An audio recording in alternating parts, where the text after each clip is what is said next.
is Jessica Lopez, and I'm a social worker at the Road Home program. And my primary role is an individual therapist within the accelerated treatment program, and I'm also a group provider.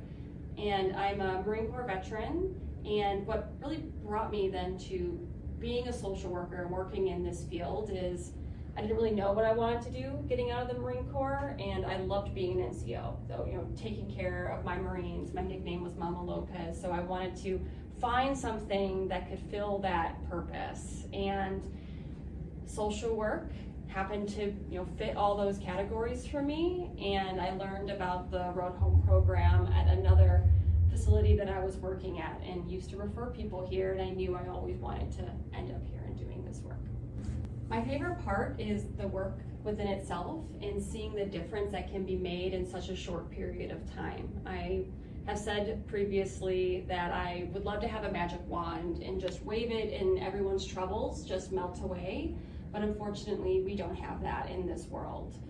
So people can come in here just carrying a really heavy load, and with our skills, with our training, we're able to give some hope. So people can leave with options and opportunities and a little bit of a weight lifted off of their shoulders. So with group therapy, we have a lot of variety. And what I mean by that is a different way to approach people's concerns and people's struggles.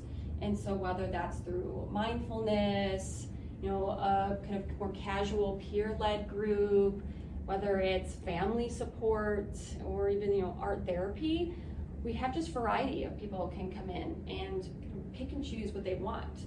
Now though, within the accelerated treatment program, people don't necessarily have those options, but they're all then able to go through and experience things together. So we have emotion communication skills.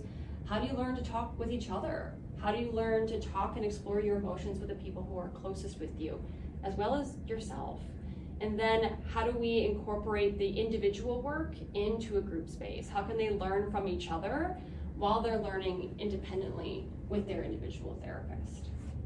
So with individual therapy, you get a lot of different perspectives from your therapist. So it's more this one-on-one. But with group therapy, you get those different perspectives just from your peers. And so you can go in thinking internally, I'm alone, I'm struggling by myself, no one understands me, and then you're in this group of people who are like, hey, me too. So you can come out of this being, I'm not alone, and you can get that one-on-one practice just with other people who are learning too. So you can get these different perspectives from a diverse population. So someone came in to the accelerated treatment program with quite significant thoughts about ending their life. And it was pretty consistent throughout the first week. And by working one-on-one, I was their individual provider, meeting other people who also struggled with these thoughts, working with our chaplain. At the end of the program, she gave me a letter and it said, I will not be another suicide statistic.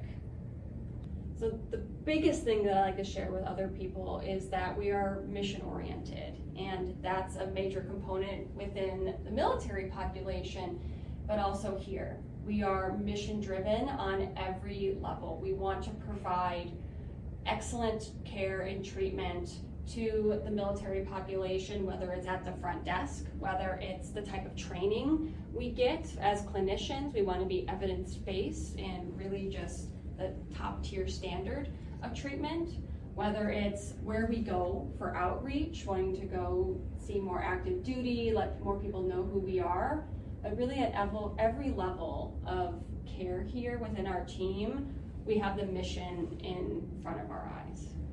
So it's at every facet of our program, and we know that everyone is a diverse population, whether it's gender, military branch, rank structure, not even just kind of how we are before the military. There's so many different areas of diversity.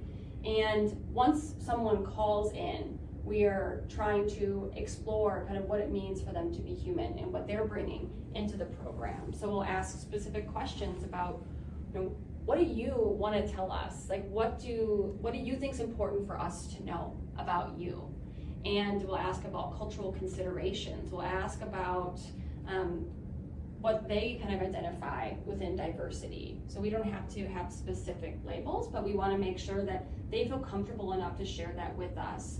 So that's during the intake process. We'll ask during day one of our accelerated treatment program, we're asking them, how do you want to identify, whether it's a nickname or pronouns, all of that is welcome here.